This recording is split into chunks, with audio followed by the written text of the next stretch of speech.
Hello, this is Dale Matthews. It's Inside News, and on tonight's show, we have Mike Jones as usual, and also Michelle Smith. Hello, Mike, and hello, Michelle. Hello. Hi. Hi. So, you can see over my shoulder is a guy with a tinfoil hat, and he's a conspiracy theory type of guy. When I was working at Voice of America, Uncle Sam's radio station, we would do stories for people in other countries that were not Canada and Britain, but countries where our relationships weren't so great. I remember one time I had gotten an interview in a limousine with a famous band.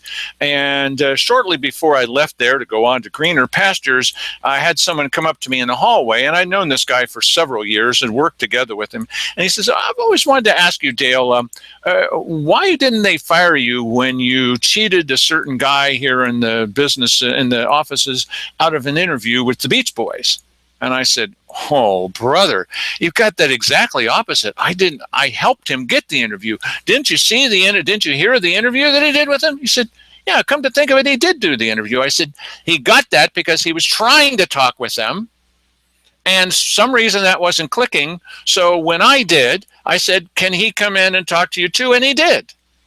So for years, this guy had thought, and I don't know how far it went out there, that I had cheated somebody else out of something. Oh no, I hate it when that happens.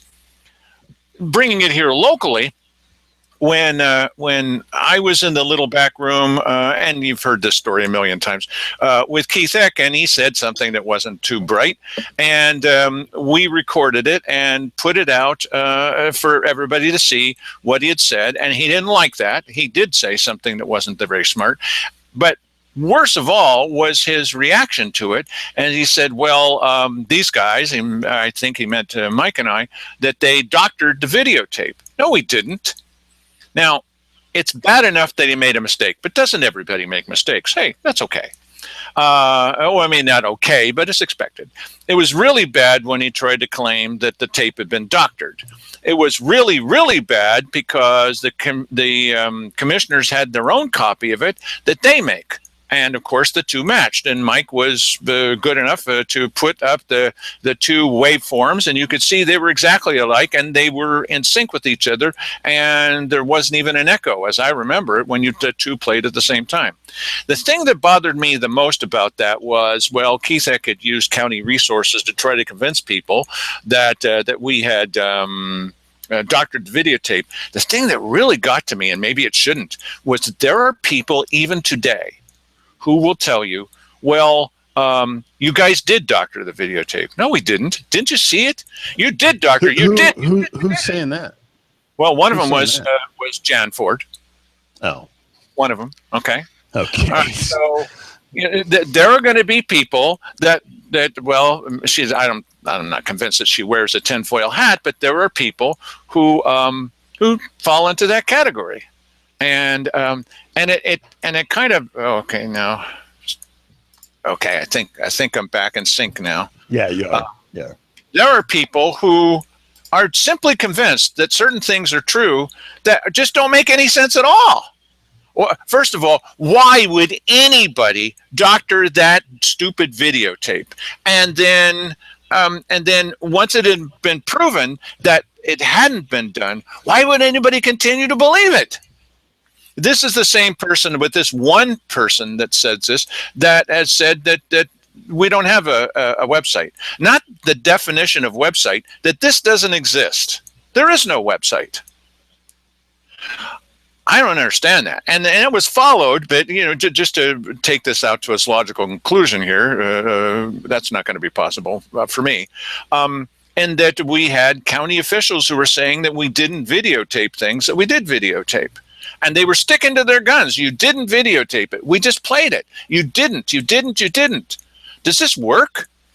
So that kind of thing, it kind of bothers me because there's a hardcore of people who will say nothing that you say is true, even when I've seen the tape, it definitely didn't happen.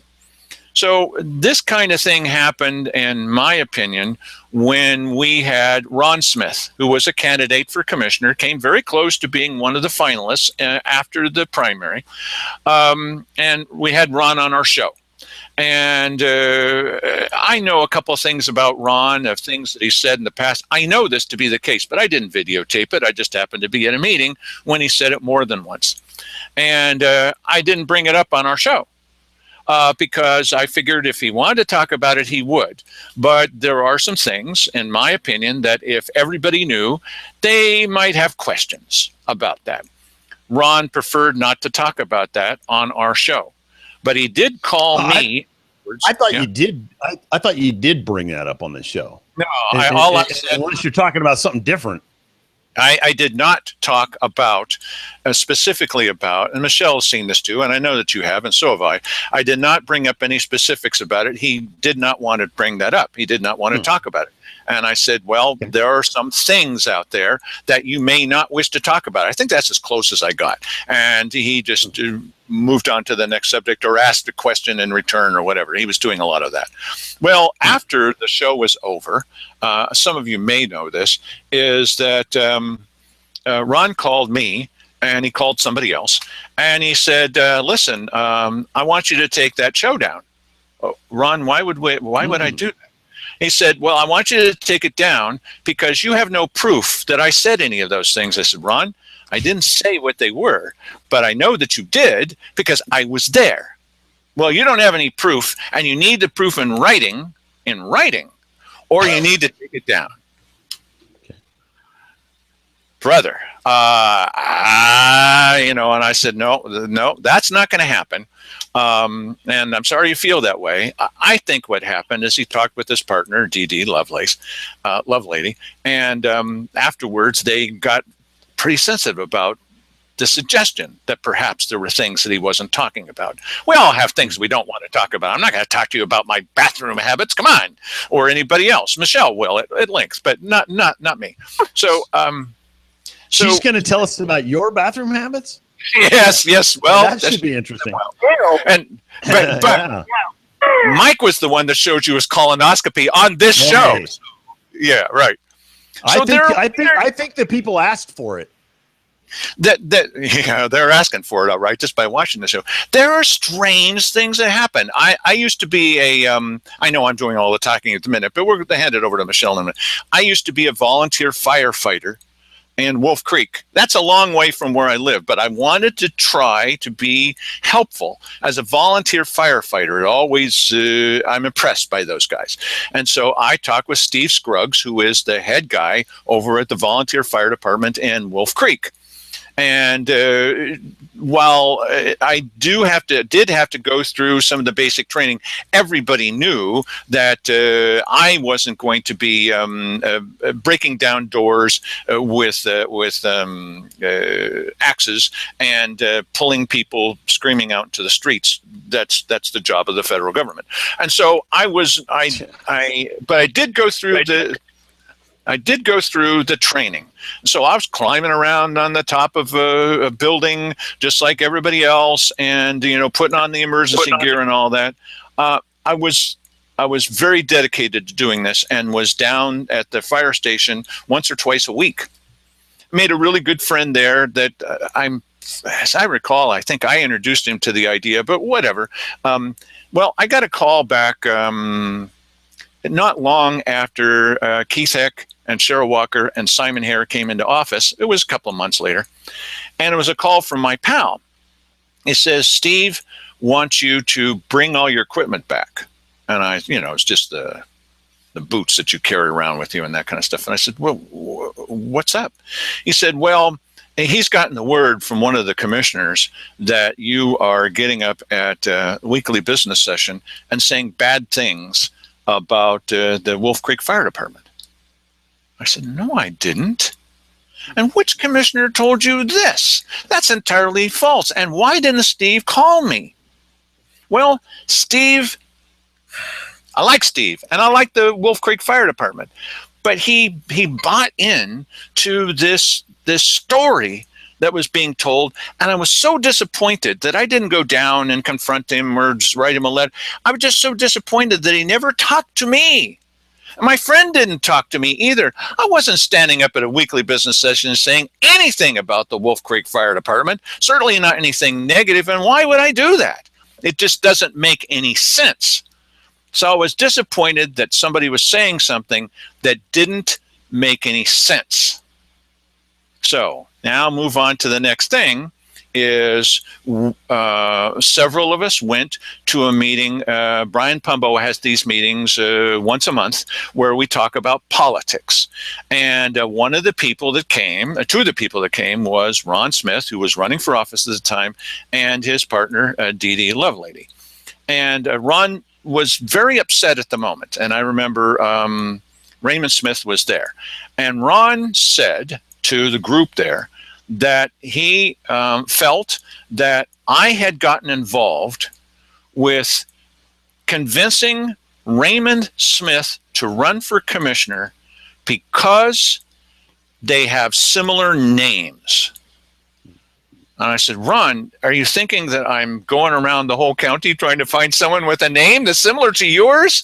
That would be a crazy thing to do. And why would anybody do that? And I'm not running against you. So, I mean, if I was going to do something crazy, it might be about Keith Heck, which I didn't. But why would I do that? And it doesn't make any sense. And who in their right mind would go out and try to find someone with a similar sounding name? That kind of logic is nuts. Okay? So,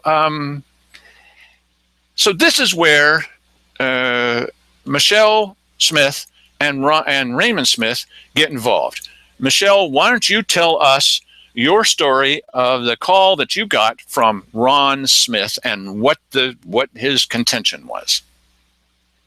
Well, I'm probably going to have to back it up a little bit. Yeah. There's back to when I was at Voice of America. Right. Okay.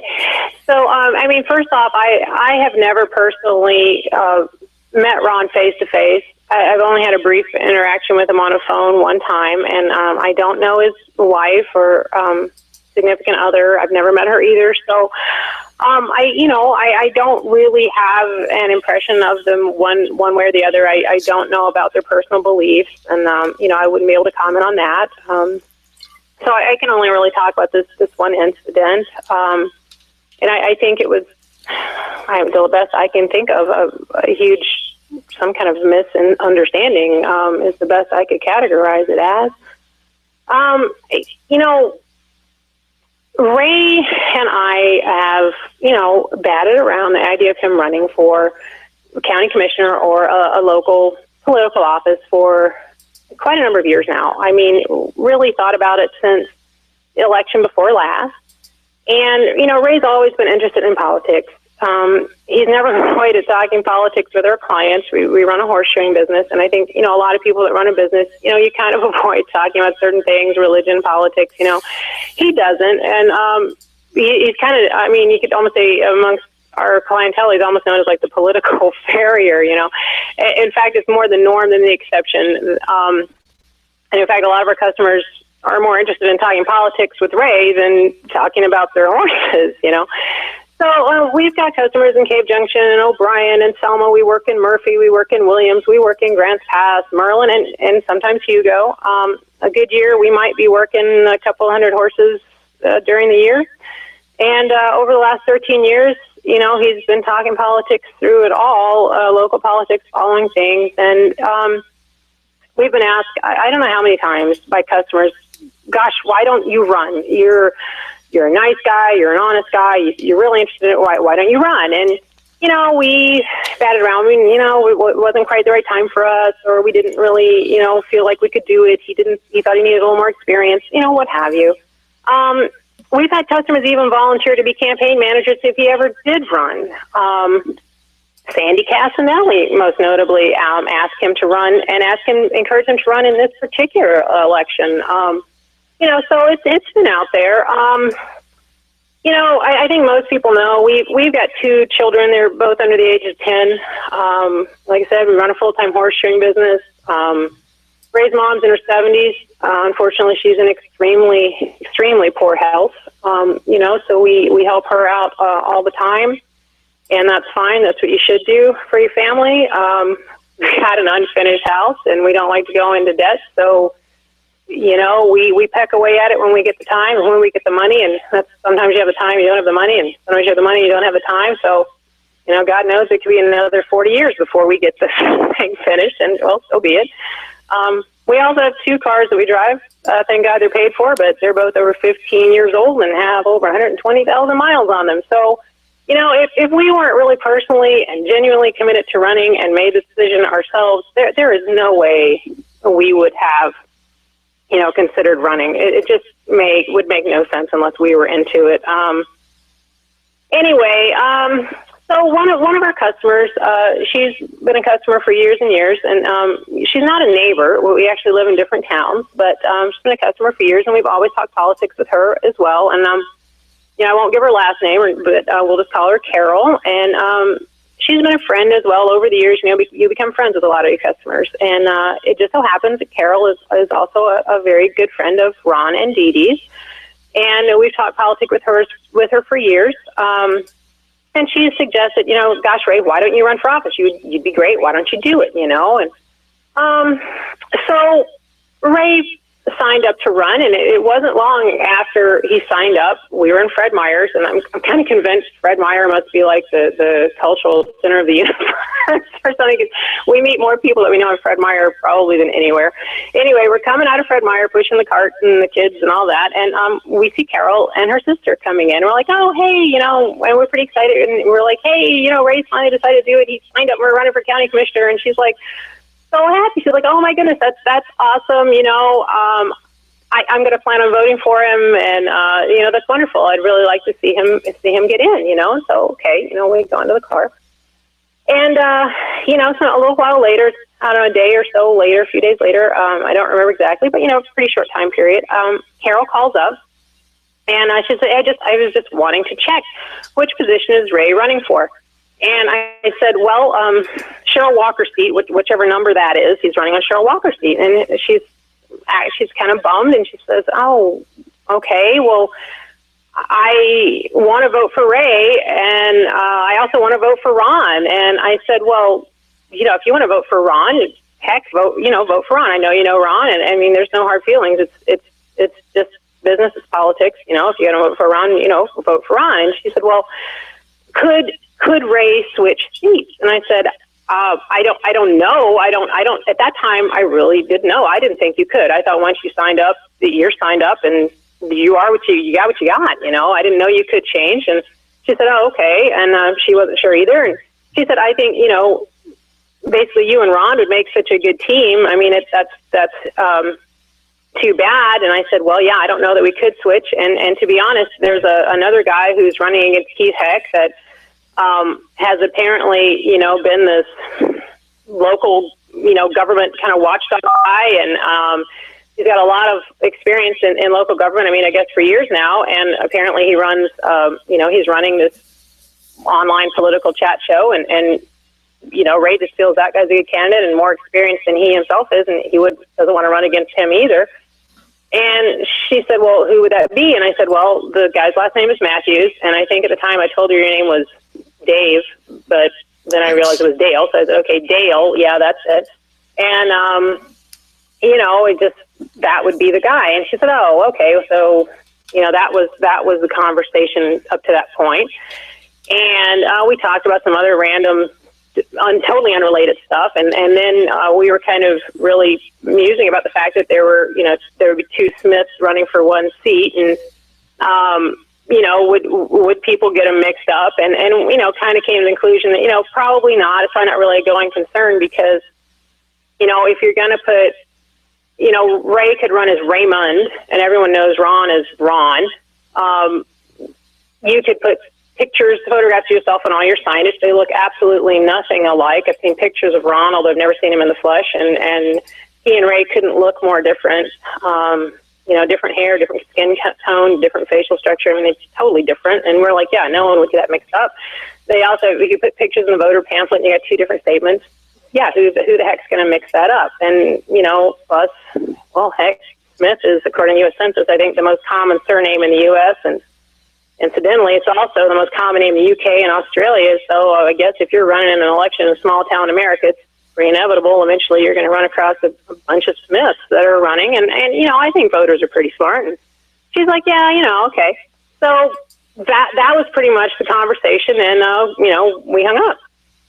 Well, a couple more days passed, I guess. I don't think it was too long either. And we came home from work, and then there was a message on our message machine, and it was from Ron Smith, and he wanted us wanted Ray to give him a call back. And okay, so before we had a chance to call him back, the phone rang, and it was Ron on the phone, and I answered the phone, and he said, "Hi, I wanted to speak to Ray," and I said, "Yeah, okay, hang on." So took the phone into Ray, and I was working on dinner, and I put on speakerphone. You could kind of hear the phone conversation going on because I was working on dinner and stuff. And he wanted to invite us out. He and Dee Dee wanted to invite us out to dinner, and he wanted to talk to Ray. I think about switching to run on the other seat. He was talking, and as he was talking to Ray, he kind of kept reiterating or going back to this phrases like, well, when Dale approached you to run, or when Dale said this to you or that to you, and Ray kept saying, no, that Dale did not approach me to run. My wife and I made the decision. We've had lots of customers ask us to run. We would have run the last election, but we didn't really feel like we were ready for it with the kids in the house and the mom and everything, so we didn't do it. But we made the decision to run, and so, okay, well, it kind of kept persistently coming up, like this thing about Dale Matthews' name coming up. And, finally, I near the end of the conversation, I really hadn't said anything at all. Just like I said, I was just listening and busy with this stuff. And I finally broke in and I said, why do you keep bringing up this Dale Matthews guy? What does he have to do with us? And are you insinuating something, or what are you trying to get at? And then he said something that I really surprised me. He brought up this conversation. He said, well, you had this conversation with, this lady a couple days ago, and said that she had talked to him, and I had told her that somehow Dale was responsible for Ray running or something basically to that effect. And I was stunned. I was kind of sitting there for a minute, just racking my brain, going, at what point in my conversation with this lady would anyone have been led to believe that, or would she have thought that? And this lady, I know you don't know her, but I mean, she is a very sweet person. She's as honest as the day is long. She's deeply religious. She's not someone that goes about gossiping or telling tales out of school or making something up. And, I know she would have misrepresented something in the conversation. And I was just really shocked and stunned. And I just really emphatically said, he has nothing to do with this. This was our decision. There's no way that, we would have been led into this by someone else. That's ridiculous. Michelle, let me mention something, okay? Okay. A lot of people were approached by multiple folks asking them to run. I know that Mike was, right, and I know that I was, and I know that Bill Hunker was, and I know that Stu Sinnott was, and my guess would be, I don't know for sure, that most of the other candidates were approached by several different people at different times with different motivations. We all know, because you've seen the video, that there was a very interesting thing that happened at a city council meeting, Grants Pass City Council, where I was standing up and talking with the city council about their decision to press forward with a sales tax. And I looked over to one side and I saw Mark Collier, who was making suggestions at the time that he might run for city council or for county commissioner, and he was busy. And I turned the other direction and I just pointed at this guy that was wearing, as I recall, a bright red jacket or something, stood out. And I asked him if he'd come forward. It was a bit of a risk to ask anybody to come forward, and the guy did. And he might not have. He came forward, and it turned out that it was Raymond Smith. He didn't look at all the way that I had seen him. I think I'd seen him maybe once, maybe twice at a county commissioners meeting. And so it certainly could be pointed out, Michelle, that was an amazing coincidence that I said, listen, it's more than an amazing coincidence. It is the first recollection that anybody has of a connection between Raymond Smith and running for the job of commissioner. And it was something that you did at a city council meeting. So I don't know what everybody is so shocked about anybody trying or possibly making this connection. It's out there. It was the very first thing where Dale actually encourages him to run while he's standing there, and then lo and behold, he does. That's not. I don't know why anybody would be shocked at the connection that somebody might have there. When was that meeting? Hello? January 20th. Oh, I don't even remember that. Well, no, we had already made the decision to run before that, because we were talking about it, Raymond and I, at Christmas. And to be honest, Raymond would have already been registered before that date. And the only reason he wasn't was because I had to schedule horses over the free time that we had earlier in that week, or he would have already been registered by then. So, I mean, understood. But what we're talking about here, would have been already signed up had it not been for work, and that's the only reason he wasn't. All we're talking about here is people's perception, and right.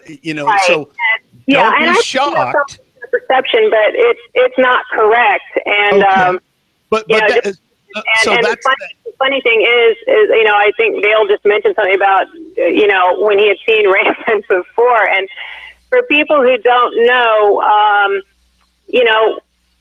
from about September through, I would say probably April, we do work outside. We work in all kind of weather. We work in snow, rain. It's very cold, and every year Raymond grows a beard, and this beard grows. It's about 4 inches long. It covers his neck. It goes from his eyes. It goes over his mouth, down his neck, and he grows his hair out long enough. It covers the tops of his ears and halfway down his neck to his shirt collar, and then he puts a hat on top. So, I mean, just to be blunt, he kind of looks like, either Bigfoot wearing a hat or a member of ZZ Top. And we have had customers that have hired us in the fall, and when we showed up in the spring and knocked on the door, they had no idea who he was. I mean, trust me, if you saw him in the winter and you saw him in the spring and summer, you would not be able to pick him out of a crowd. And I'm his wife, and I'm saying that. It's true.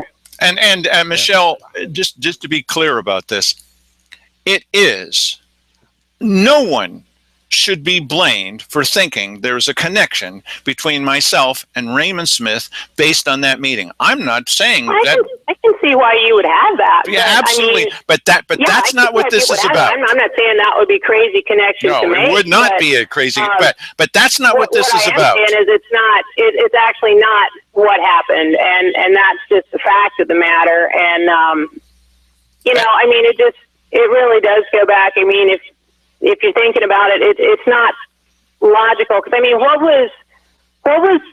is Ron's reasoning for you having approached him to run again? Because I wasn't at the meeting. What was it again?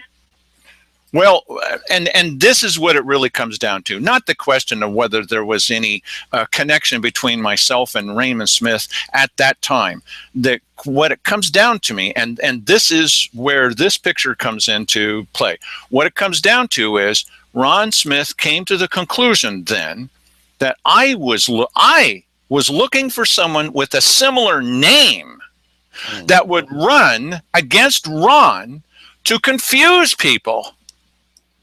Well, what? I mean, that, like I said, Smith's the most common surname in the United States. I mean, you get Smiths all over the place. And if you're running in an election in the United States, you're probably going to run into a Smith. And to be honest, I've already explained our situation, and I've explained what we, went through to decide to run. And it was no easy decision for us. And there would be no third party that could have approached us and said, hey, Ray and Michelle, why don't you use your own money? And trust me, money does not grow on trees for us. We work hard for every dime we have. And it goes to, raising our kids and putting food on the table and trying to fix our house, and we don't have a lot left over to just throw around. If someone said, use your own money, your own vehicles, driving up and down the road, take time away from your family and children, and running was a disruption to our family. I mean, our kids are homeschooled. They spend every day with us. They go to work with us. This is the first time running for this election that Dad wasn't home for dinner at night. This was the first time that the kids in their life have not had Daddy at home at night to tuck them in when he was at these meetings. I mean, there's no way we would disrupt our family in that manner to assist someone that at the time we barely knew on a personal level with some, I don't know, cockamamie half-baked plan to maybe take a handful of votes away from another man that we don't know at all. I mean, you got to be kidding. There's no way we would have gone for that. It would have been completely illogical, a total disaster for us. I mean, not to mention that anyone to come up with a plan like that, to be honest, to me, I find that repulsively sleazy. And there's no way that I would agree to participate in anything like that, and neither would Raymond. I mean, I don't operate that way. He doesn't operate that way. I've got nothing against Ron Smith. I've got no reason to want to take votes away from Ron Smith for some goofy plan. I mean, I just don't, and neither does Raymond. Yeah, So, you know what? I know that Ron does believe that Dale went out looking for somebody named Smiths to create the confusion. I don't believe that at all. Never have. However, I do believe, and I know for a fact, that Dale was looking for a partner to run. Because he said, "Hey, it takes two." And everybody else was partnered up, and he was looking for somebody. My first choice was Mike Jones. Right. And I said no. And, in retrospect, I think that was a good choice. But that's sure. but that coincidence of the city council meeting combined with their, later, sort of having this paisano type relationship, that just feeds into people thinking that. I absolutely agree. And nobody could be blamed for thinking that. I'm not saying that. The part where it departs from reality, where it just doesn't make any dang sense. At Voice of America, I could have been very competitive with somebody and tried to ace him out of an interview. It didn't happen. It's happened the opposite direction. There's a possibility that I could have gotten up at a weekly business session and said something bad about but I didn't. And I suppose there's a possibility that we could have edited that videotape to make Keith Heck look worse. Don't really need to do that. I wasn't running against Ron Smith. And so the part where it gets to me unbelievable is that I would be searching around in this county to find somebody with a similar name to run against a guy whose destiny has to be to win. What?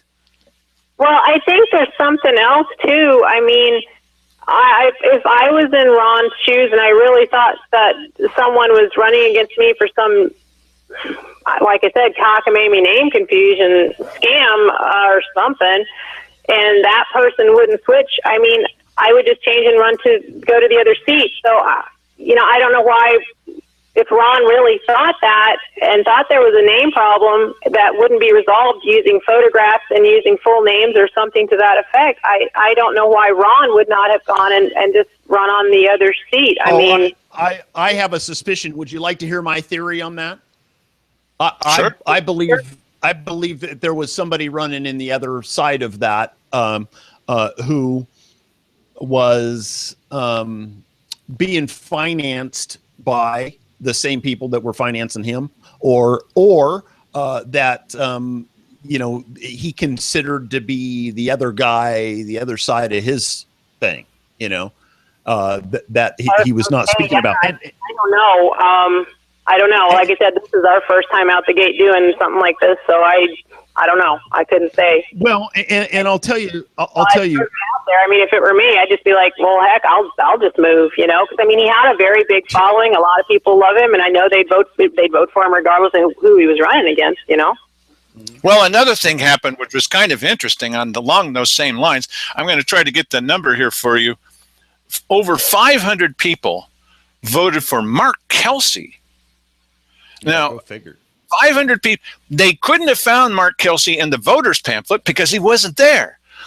Mark Kelsey said that he was going to withdraw from the race, and people still voted for him. How'd they even know who this guy is? And this is the fellow that said that he was going to run the recall effort against Simon Hare, and then he collected names and numbers and et cetera and never turned them in. And so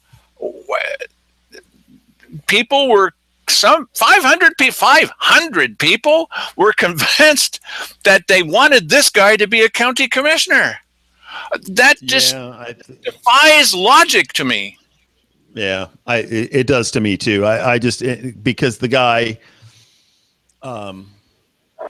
he virtually just pulled the ripcord on the whole Simon Hare recall thing, and it was, why anybody after that? I mean, he should have been politically dead to most people.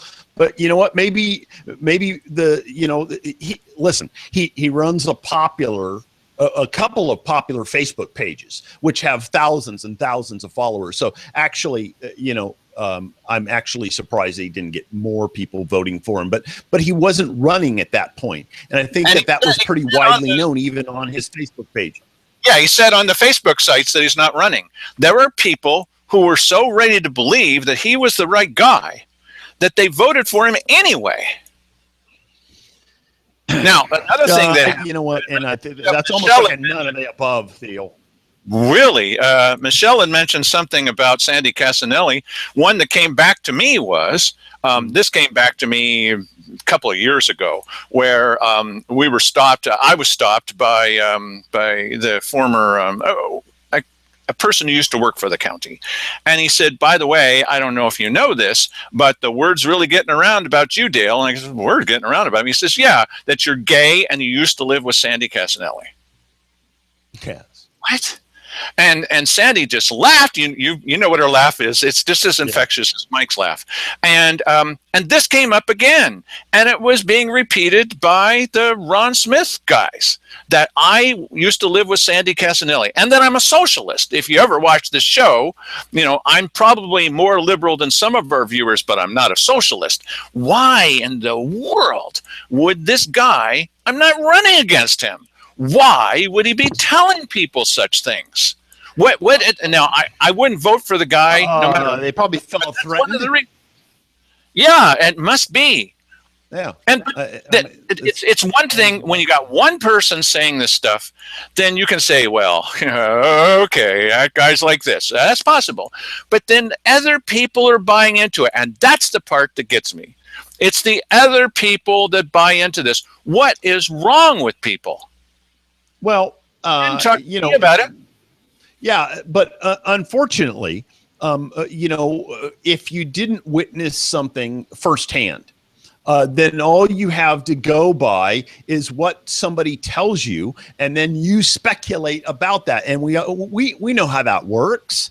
We do half of this show is speculation about things, conversations that we are thinking perhaps are taking place behind closed doors or something along those lines. We label it as such, and we give an opportunity for the other people to speak. We gave Ron Smith an opportunity to speak. Yeah, but this is a political campaign. This is what happens. And listen, over now. Why isn't he speaking now? I don't know. But people get really deep into this, the politics. It gets pretty. I couldn't believe the dirt that was being thrown back and forth during this whole thing was unbelievable. Here's the big problem. He's still saying it, and people are still believing it. I hate that kind of. Okay. Now, in that situation, listen, we're all human beings too, and the guy lost by 21 votes. Actually, I think when they recounted, it was like 16. 16. Okay? That's right. So that's extremely close. Yeah, and he's pissed off. It's actually heartbreaking. I mean, he worked so hard, and I know he did, and I felt bad for him. I really did. I mean, I can't imagine how how disappointing that would be. And Yeah. Michelle, one of the things I said on, just wanting something that bad and being that close, and he worked so hard, and it's devastating, I'm sure. Well, one of the things I said on this show, is just stand back from this stuff, because some of these candidates are going to be looking for someone to blame. Afterwards, when they lose, they're going to look for someone to blame. And you go down through the list of candidates on both sides, and I could say, well, I probably would have gotten more votes if so-and-so wasn't running. And certainly Ron, yeah, that's possible. Now, I still wasn't going to win, but any of us could say that. I mean, Paul, what are you doing, bud? Okay, so everybody sucked votes away from everybody else, probably. The thing that's really amazing to me also is there were 3 people running who were already part of government. And a lot of people in our county are saying they don't want new property taxes. The majority of the citizens have said that for a decade now, and that they're not satisfied with government, and that they want changes. Of the 3 people that were running that were already in government, 3 out of 4, there were only 3, and if there were 4, maybe it would have been 4 out of 4. 3 out of 4 were the same people. Yeah. Who's voting for these guys? Yeah, that's and that's where I feel that the alternative side is failing. What is it that we're able to do so well during the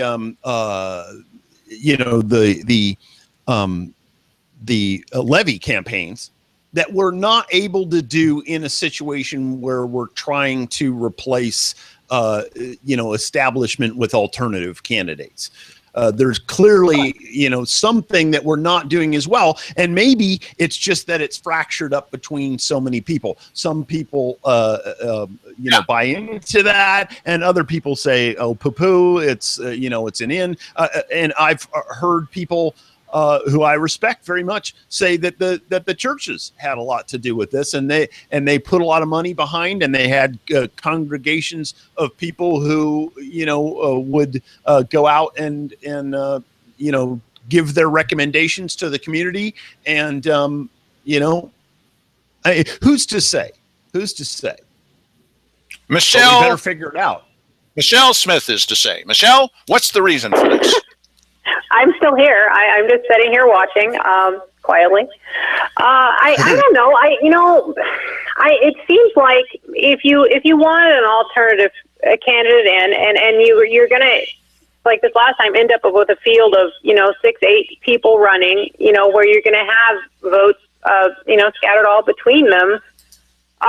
Maybe you could do some sort of a deal like, before the heavy registrations for the signing up to be in the election happened, you could have, organizing meetings, and where, if you're thinking about being a candidate, you're an alternative candidate, let's all get together, let's sit down, let's meet each other beforehand, because, we never even knew Ron Smith. Let's meet each other beforehand. Let's see what everybody's about, because once everyone's signed up, that's not the time to start figuring out who's doing what. You know what I mean? Maybe we almost... where you try to, people got together, you narrow the field, and you sort of plan. Well, we want some alternative candidates. Let's find out who the really good candidates are going to be, and maybe people, maybe we need to set aside that desire to run and say, I am going to step back, and this person's a better candidate than me. You go ahead and run. I'm not going to do it, and try to narrow the field so you have a chance of an alternative candidate getting more of the vote. Mm-hmm. Yeah. Does that make sense? You see what I'm trying to get at? Totally agree. Yeah. And we've talked about this. I think it's a fantastic idea. And if anything represents, the thing is that establishment political candidacy that is all about ego, that is all about power, is all about money, it's all about influence, and the opposite. The alternative candidate has to be about everything 180 degrees out of that. And so when we meet, I understand, it's difficult to set your ego aside and to go, well, I have to be realistic about my own chances and look at a person and go, that's the guy or whatever. And we just, that never ever even occurred to me during the whole entire campaign. And then afterwards it was like, oh, of course, that's obvious.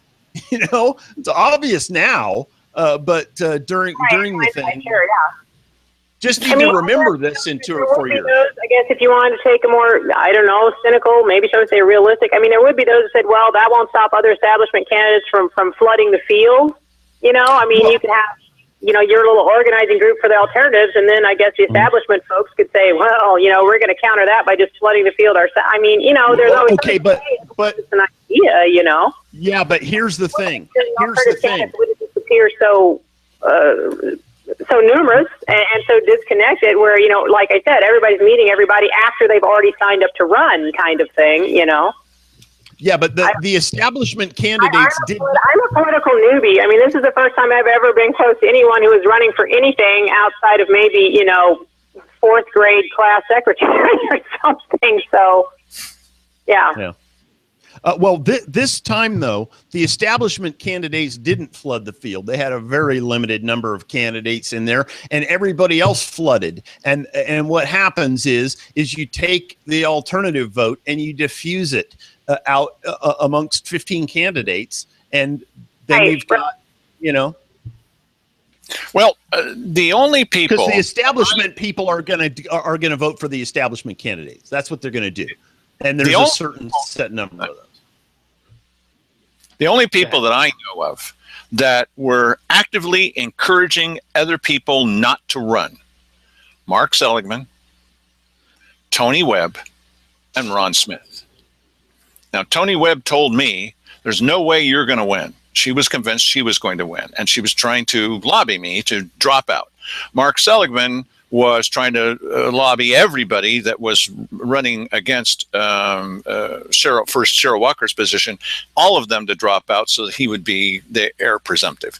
And Ron Smith was doing the same thing. I mean, Michelle probably knows what Ron said to her husband at that meeting out at Cave Junction. Do you recall that? Was it the one about if you don't have so much money, that statement? Yeah. Well, there was a statement, I believe, I wasn't there, but this is what was relayed to me by Ray, that if we didn't have $30,000 to spend, that we would not be able to beat him. Maybe that was meant as just, friendly advice, or maybe it was meant to tell you, hey, get out of here. I guess you could take it either way, but that was the statement apparently. And this was the same night that the lady was saying that they talked among themselves on, the people that know and like Ron Smith, that one reason not to vote for me, and I wasn't running against Ron, is because I'm a socialist. I'm not a socialist. Yeah, and a lot of that I've heard that directly from Paul Walter, and I was thinking, yes, well, Paul says that about everybody, right? Yeah, right. Everybody's a socialist. I have heard that as well, Dale. I mean, I just throw it out there, I guess. And it was in the phone call when Ron was talking, and he was very polite during the phone call. He wasn't rude or ranting or raging or anything like that, but he did bring up that, you were not what you appeared to be, and he felt that you were a socialist, and he wanted to point out that you were an ex-Democrat and had some distant association, I think, Pacific Green Party. Yeah. And for those reasons, that's all that he said. He believed that, I guess that's why he believed you were a socialist. That's really I gotta be honest, that's the first time I've really had someone walk up and say, hey, that guy's a socialist. And I just kind of look back, and I didn't really know what to make of the comment, because I remember studying in school and learning, they would teach you about the 50s and 60s in American history class. I'm not old enough to have lived through the 50s and 60s. And, we learned about the McCarthy era and the Cold War and the Red Menace and all that. And gotta be honest with you, I really didn't think people still pointed out other people like that. Apparently they do. That's, my naivete there. But, so I have heard that. And that was, I think, suspicion because you were an ex-Democrat and had some affiliation or some association with the Pacific Green Party in the distant past. And I think that's what led up. Politics. It's politics. The other thing, which is bizarre to me, is that a number of people said, and I'm not trying to out Ray Smith, a number of people have said, boy, that Raymond Smith sure is a good conservative. He's fiscally conservative, but he's about as conservative as I am. And if you think that I'm not, Ray and I are a lot the same on that. But people had come to this conclusion, and they were believing things that other people said. That's the part that really bothers me. People really did believe that I had said some stuff about the Wolf Creek Fire Department. They really do believe that I scoured the countryside for someone with a similar name. How can people believe this kind of thing? And I know that they're out there. This is the part that gets to me. I know that they're out there, and it bothers me that none of them would come to me and say, hey, wait a minute, is this true? Because I think I could disabuse them of that notion right away, especially with the part about finding someone with a similar name. That's so far away from reality. It's so wacky that it defies belief. It's wacky in your mind because you didn't do that, but it's not wacky in other people's mind because they saw a couple of these other lines drawn in there and they just threw a couple more. You know how if you see something and they even have technology now where your eyes or your brain will fill in the difference, and they are able to do 3D or whatever, some other thing to have your brain fill in the rest of the information. So this is not, I understand, we're all in the midst of our own life. And so we see this in a certain way. And how could anybody else see this any different? I don't see it as at all shocking that people made that connection at all. I really don't. What about the people? I'm not arguing with Mike about this, but what about the people who saw the video? Says you're a socialist. Where's he getting that from? You are. He says that everybody is. All standard. I understand, but you're a socialist. You don't know it. But he believes it. I think he does. And so there's a whole bunch of other people out there, and they've collected little bits of information, and their brain is filling in the rest, and they're coming up with the conclusions. They hear people say one word or a couple of sentences, and that all becomes a collective part of what's in their brain trust there. Another thing that gets me is that people will say that they want this, and then they'll vote differently, or they see the videotape, they've seen the videotape, and they still think it didn't happen. And listen, on that note, I will tell you that I believe that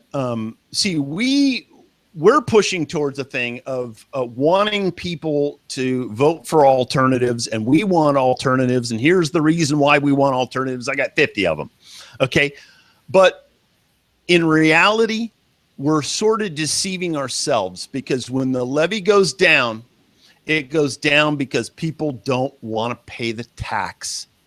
Right. And that's why it goes down. It doesn't go down because they're as knowledgeable as we are about this stuff. It's clearly not the case. Otherwise, I can tell you, 4 or 5 different cases, elections that would have turned out entirely differently. And I would love for it to be the case. And we look at our viewership numbers, and, they're 50, 60, 70, sometimes 100 a night, Every night. But why would that's a far cry from like 5,000 or 10,000, which is who you need to influence if you're going to change the county.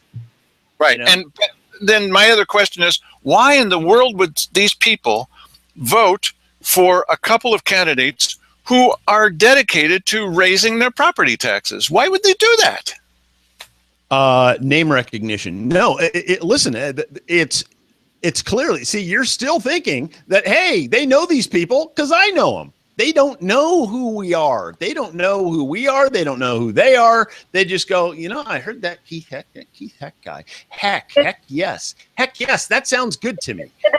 That's as deep. People who voted for the levies was that the same percentage of the people that voted for the levy favoring candidates? No, not quite. It was a little less. It was a little less. Yeah. It was a solid 20% for Dan DeYoung, a solid 20% for Keith Heck, a whole lot more. I think it was 46% for but that's very close. That's very close, though. That, to the, yeah. Okay. yeah, that's very close to the yes on levy number. And if you combine, because she's the establishment candidate on one side, and Dan DeYoung and Keith Heck are the establishment candidates on the other. And if you combine their numbers, it comes very close to that. So, just wondering, that maybe that's your connection there. I don't know. That's certainly possible.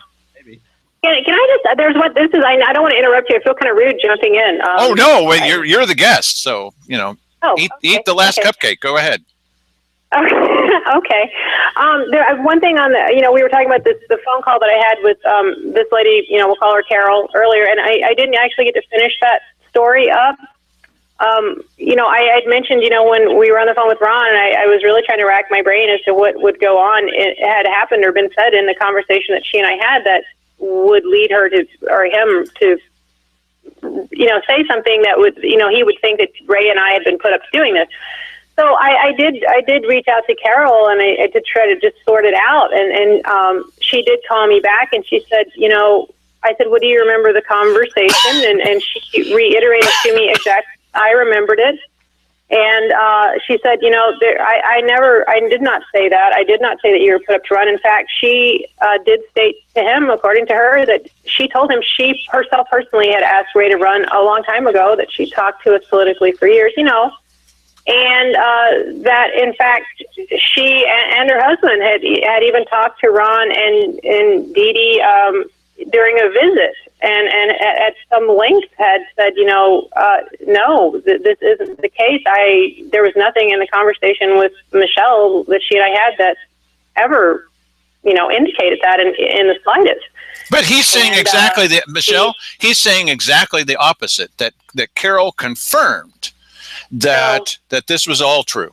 That's from the Ron Smith campaign. Carol and I have talked about that since. And absolutely not. She's as perplexed by it as I am, and that's what, when I talked to her after it all, she said no, there was nothing that she said, and she said they actually sometime after that were visiting with him, and she and her husband both spent quite some time talking to Ron and his wife, saying, no, this isn't something Ray and Michelle would ever do. They've been thinking about this for a long time. There's no third party involved, and that's not what she said. And I believe her, because I've known her for a long time. I know you don't know her.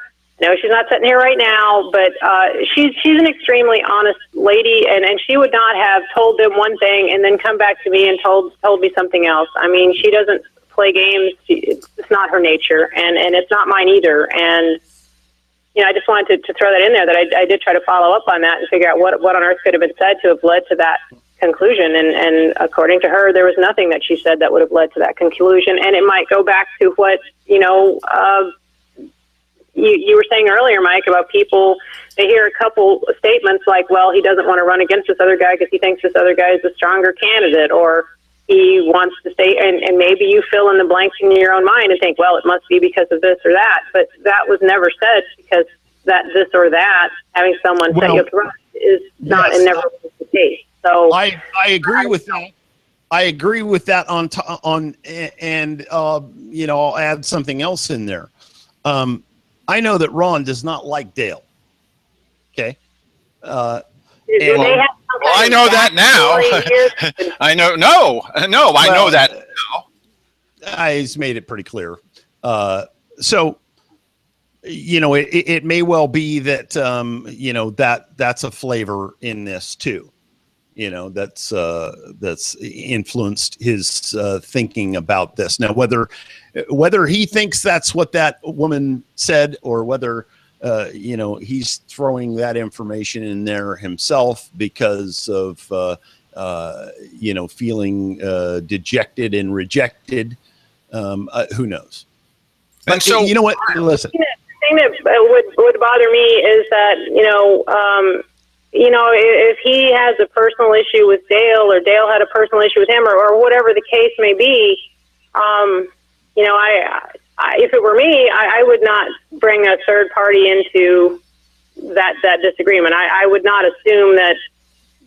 And I mean, maybe he was trying to reach out to us, taking us out to dinner. I don't know, but whatever disagreement. And see, I mean, we're not involved in it, and I don't want to be. And like I said, I don't know Ron. I can't tell you what his personal beliefs are or aren't, and I'm not going to guess. You know. And why would anybody say I used to live with Sandy Casanelli? That's just so strange. Yeah. Well, listen, it's obviously to influence people. However, listen, we've been talking about for an hour here about water under the bridge. You know, and has this picture behind him. Yes, and it's except Ron is still saying it. Well, that's the basic part of this. He's still saying this same line, and I don't like it. Yeah. So, if he is still saying the same line, he should substantiate his story or stop saying it. He was given that opportunity and decided not to. When was he given that opportunity? When did that happen? Somebody made it clear to him that he could come on this show, and decided not to. Okay, so yes. I will say that that when all this stuff is added together, when I mentioned last night, it's kind of lonely out there covering these video stories, and it's quite a battle to put up the video and have people look at it, and many people see something they don't want to see. They don't want to believe it. That's hard enough. When you've got somebody working in the background to actively tell you things that are completely false, that makes it so much harder. It's hard for me. You know, I haven't been discouraged by Keith Eck calling me names or assaulting me. You know, I put in a report to the police. I haven't been discouraged by the number of things that Cheryl Walker has said that have been wrong, and Simon Hare has said that have been wrong. And but I am bothered by people who, and it's not necessarily by Ron Smith. I'm bothered by the other folks out there that should probably know better, or at least know enough to say, well, let me look into this. Why don't I talk with the guy that they're talking about? But they don't do that. And so I don't want to do this show anymore. I just don't want to do this anymore. In fact, I've been working at this for 12 years now, and I've got so much videotape and so much background on this. I know more about what's happening in county politics than a lot of other people. I just can't do the show anymore when it's bad enough to battle against the people who are in government. I expect that. It's bad enough to be disappointed by somebody like Wally Hicks, who was elected and was very happy to talk to us and then turned. That's bad enough, and that's really disappointing. It's especially disappointing to have somebody like Steve Scruggs come to the conclusion that I was saying stuff that I never did, and he never even talked to me about it. I thought of him as a friend. So when you got a friend who's coming to these conclusions, and it's based on something that it's verifiable that it didn't happen. Verifiable that it didn't happen. I think you know what I mean. I mean, you could look through if you cared to do so, through the weekly business sessions, especially around the time of this happened, and see that that's just not happening. There are people who believe this, and that's the part that's discouraging to me. I don't expect the commissioners are going to change, because we're going to change them. Okay, I'm for that. What I expect is that if you're going to try to influence people and their attitudes, one can only hope that they'll be logical, just logical enough to look at something like scouring the countryside for someone with a similar name and say, you know, that wouldn't make sense even if we was running against the guy. It just wouldn't work. That's a lunatic thing to do and to believe, but there are people who believe that. I can't do the show anymore. I just can't do it. I really appreciate you coming on, Michelle. Mike, I really appreciate all the things that we've done that I enjoy. You know, I played back that video of us having a really good time and promoting that show. our election coverage.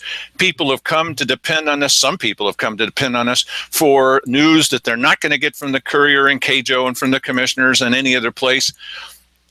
What's discouraging to me, and the only thing that has been discouraging to me, is that there are folks who, even if you lay it out there in front of them, say, you don't have a website, or everything that you're saying is false. I think they really believe that.